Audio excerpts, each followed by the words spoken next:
Hello friends, आज मी तुमच्यासाठी healthy आणि टेस्टी असे ड्रायफ्रूट लाडू बनवले आहेत. हे लाडू खूप पौष्टिक आहेत आणि लहानांपासून मोठ्यांपर्यंत सगळ्यांसाठीच अतिशय चांगले आहेत. तर ह्या लाडूसाठी मी काय काय इन्ग्रेडियंट्स यूज केले आहेत ते आपण बघूया.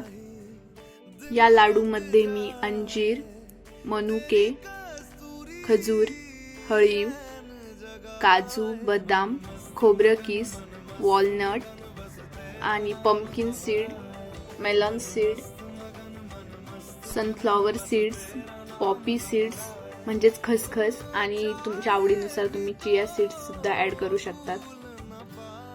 त्यानंतर मी काजू, बदाम आणि वॉलनट कटरच्या साहाय्याने हलकेसे कट करून घेतले.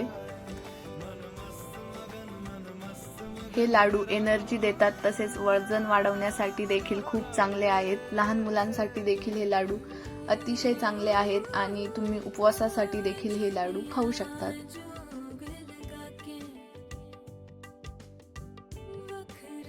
अंजीर हे मिक्सरला चिकटलं जातं, त्या कारणाने मी त्याचे छोटे छोटे काप करून घेतले आणि मगच ते मिक्सरमध्ये टाकले. तसं अंजीर जर टाकलं तर ते मिक्सरला चिकटतं आणि मिक्सरमध्ये दळल्या जात नाही. हे लाडू फक्त स्वादिष्ट नाही तर अक्रोड आणि सीड्समुळे मेंदू, हृदय, हाडे आणि इम्युनिटीसाठी फायदेशीर आहेत. त्याचप्रमाणे अक्रोडमध्ये ओमेगा 3 फॅटी ॲसिड आता हे सर्व ड्रायफ्रुट्स कढईमध्ये थोड्याशा तुपात हलकेसे भाजून घ्या.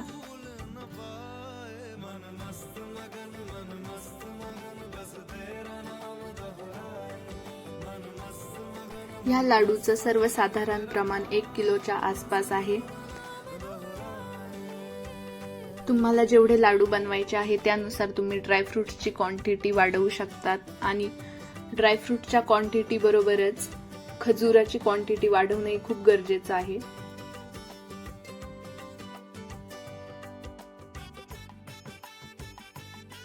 आता हे ड्रायफ्रूट छान असे रोस्ट झाले आहे. हे सर्व ड्रायफ्रूट आपण एका ताटात काढून घेऊ आणि त्यानंतर त्याच कढईत सर्व सीड्स फ्राय करून घेऊ.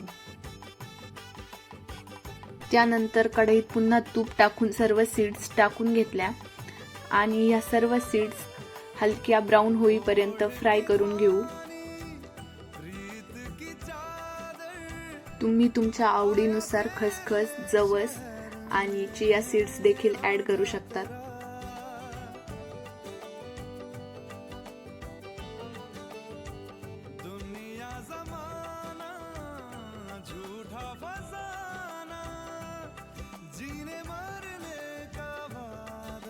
त्यानंतर मी कढईत पुन्हा थोडंसं तूप टाकून तीळ आणि हळीव सेपरेट भाजून घेतले. हे सेपरेट भाजण्याचं कारण असं की तीळ हे कशासोबत भाजले जात नाही, त्यामुळे मी हे सेपरेट भाजून घेतलं आणि हे थोडं रोस्ट किंवा हलकं ब्राऊन होईपर्यंत भाजलं व हेही त्या मिश्रणात काढून घेतलं.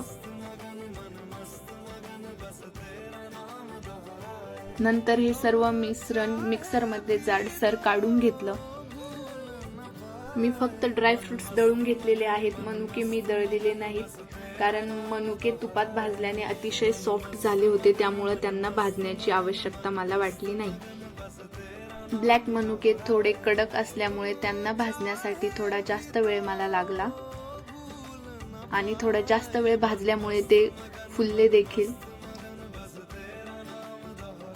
त्यानंतर मी 1 वाटी खोबऱ्याचा किस देखील भाजून घेतला. खोबऱ्याचा किस मी मिक्सर मधून काढला नाही, मी तसाच लाडू मध्ये टाकलेला आहे.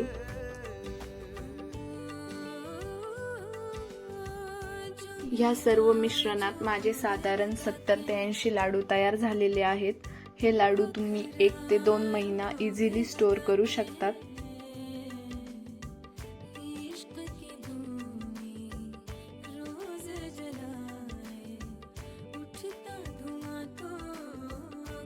ह्या लाडूसाठी मी अजिबात साखर वापरलेली नाही, म्हणजेच 0 शुगर असे हे लाडू आहेत. नैसर्गिक गोडवा खजुरामुळे या लाडूला आलेला आहे. खजूर आणि मिश्रण एकजीव करून घेतलं. त्यात थोडं गरम तूप टाका, म्हणजे हे लवकर एकजीव व्हायला मदत होते.